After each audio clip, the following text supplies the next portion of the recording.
नाम ही जिनकी पहचान है, हरिंदर ताऊ, जो कि किसान आंदोलन के लिए एक मशहूर नाम है, जिन्होंने अपना त्याग लगातार 5 महीने से दे रहे हैं, नए नए खुलासे करते हैं। आज क्या नए खुलासे होने वाले हैं वो आपके सामने रखते हैं। ताऊ, क्या आज जो स्थिति है किसान आंदोलन की, उसके बारे में क्या कहेंगे? नहीं, किसान आंदोलन की स्थिति बिल्कुल ठीक है। अब आप कहोगे कि संख्या बल के आधार पे, तो संख्या बल टिकैत साहब ने कहा है कि कुछ कम रखना, क्योंकि सरकार की गाइडलाइन भी फॉलो करनी है कोरोना की। तो भीड़ ना हो, मास्क लगाएं, सैनिटाइज़र का प्रयोग करें, सोशल डिस्टेंसिंग रखें। तो उसके हिसाब से थोड़ा अभी लोगों को कहा गया है थोड़ा कम रहे। लेकिन एक चीज़ का दुख है कि एक पत्रकार जो कोरोना में इस देश को छोड़ के जाता है, उसका नोएडा से कुरुक्षेत्र उसके घर तक उसकी डेड बॉडी दी जाती है। और भारत सरकार में 5 बार मंत्री रहे, 7 बार लोकसभा सांसद रहे, 1 बार राज्यसभा सांसद रहे, 2 बार विधायक रहे, एक राष्ट्रीय पार्टी के राष्ट्रीय अध्यक्ष स्वर्गीय चौधरी अजीत सिंह जी का कोरोना में निधन हुआ। उनको नोएडा से उनके क्षेत्र तक नहीं लाने दिया गया और उनका ना राजकीय सम्मान के साथ उनका अंतिम संस्कार किया गया। ये भारत की जनता देख रही है, किसान मजदूर देख रहा है। और ये इतना दुख है किसान बिरादरी के अंदर कि इसको अभी बयां नहीं किया जा सकता। पर इन सरकारों से भारत का एक एक किसान इस चीज़ का बदला लेगा जो हमारे चौधरी साहब का अपमान किया। ये कहीं ना कहीं धोखली नीति है। बिल्कुल, ये बीजेपी का धोखा है किसानों के साथ, क्योंकि किसान उसके विरोध में है। ये किसानों के विरोध में बैठने से इन्होंने हमारे चौधरी साहब का अपमान किया है। और इस अपमान को अगर कोई किसान बिरादरी पूरे देश के अंदर, किसान हो मजदूर हो, वो इसे सहन नहीं करेगी।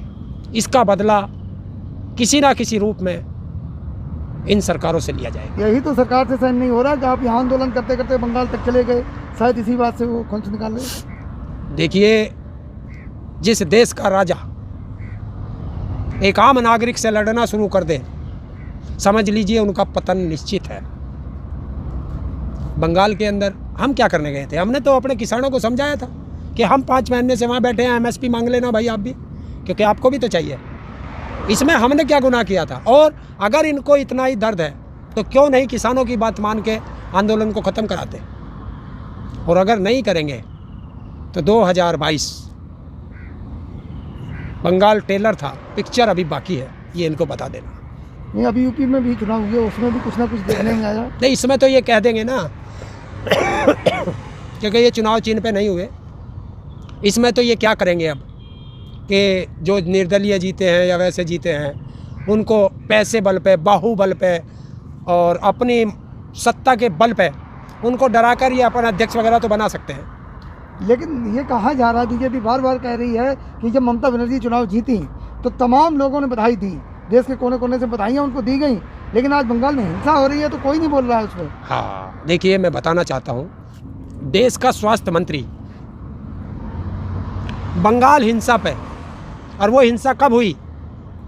जब पूरा प्रशासन चुनाव आयोग के हैंड ओवर था। तो उस हिंसा के जिम्मेदार चुनाव आयोग है। और भारत का स्वास्थ्य मंत्री इस आपदा काल में बंगाल हिंसा पे भूख हड़ताल पे बैठा है, अनशन पे बैठा है। ये रोज़ के 3,500-4 हज़ार लोग अपना दम तोड़ रहे हैं, क्योंकि ऑक्सीजन नहीं है, दवाई नहीं है, वेंटिलेटर नहीं है, बेड नहीं है। स्वास्थ्य मंत्री को 1 मिनट के अंदर अरेस्ट करके तिहाड़ जेल में डाल देना चाहिए, जो एक डॉक्टर होने के बावजूद इतनी लापरवाही बरत रहा है। दूसरा, उत्तर प्रदेश का बीजेपी का प्रदेश अध्यक्ष स्वतंत्र देव सिंह भूख हड़ताल पे बैठा हुआ है। बंगाल चुनाव की हिंसा को देख के उत्तर प्रदेश की हिंसा कहाँ चली गई? गोरखपुर के अंदर हारे हुए प्रत्याशियों को जीत का प्रमाण पत्र दे दिया गया और वहाँ हिंसा हुई, पुलिस चौकी तक जला दी गई। वो नहीं दिखाई देगा। बिना ऑक्सीजन के मर रहे हैं, वो नहीं दिखाई देंगे। तो इनको कोई काम नहीं है। उत्तर प्रदेश का गैर जिम्मेदार मुख्यमंत्री, इससे बड़ा शब्द नहीं है मेरे पास। आप कैसे गैर जिम्मेदार बता रहे हो? उन्होंने तो 3 दिन के अंदर ऑक्सीजन प्लांट बना दिया था। कहाँ बन गया? लगाया था 3 दिन के अंदर। गाजियाबाद, तो अभी तुम गाजियाबाद में रोज तो ऑक्सीजन से मर रहे हैं बिना ऑक्सीजन के। और सुनिए, गैर जिम्मेदार कहने का मेरा मकसद है, मैं बिना सबूत के नहीं बोलता हूँ। उत्तर प्रदेश का मुख्यमंत्री को उत्तर प्रदेश में रोज मौत हो रही है, दवाई नहीं है, बेड नहीं है, हैं? अरे देश का जाना माना पत्रकार, और की तो छोड़ दीजिए, आम आदमी तो रोज मरते हैं बेचारे, उनकी तो कोई गिनती नहीं है। देश का जाना माना पत्रकार, क्या नाम था इनका, शेष नारायण सिंह जी, कहाँ एक्सपायर हुए? नोएडा में। उत्तर प्रदेश में गाजियाबाद में ले लो, ये तो एनसीआर में है। अभी परसों पहले दिन अखबार में छपी, सरूरपुर गांव में 55 लोग एक्सपायर हो गए कोरोना से और 1000 लोग बीमार पड़े हैं। क्या है सरकार की नीति, बताइए? तो ये कोरोना पूरे गांव क्षेत्र में फैला चुके हैं। देश को गुमराह करने के लिए आज मैं पूरे देश को बताना चाहता हूं, ये कैसे कह देते हैं कि आज 4,10,000 पेशेंट आए, जब 6-6 दिन में रिपोर्ट आती है, तो कैसे कह देते हैं आज 4 लाख आए, कल 3 लाख आए, कल 3.5 लाख आए? रिपोर्ट तो 6-6 दिन में आ रही है। क्या हुआ, कहाँ गिनती है? दवाई चाहिए, किस हॉस्पिटल में हो, घर पे हो, कहाँ हो, तो कैसे गिनती कर रहे हैं भाई? ये बताइए, पत्रकार हो, मैं आप लोगों से पूछना चाहता हूँ। तो ये कुछ नहीं कर रहे, घर बैठ के रोज लिख देते हैं इतने मर गए।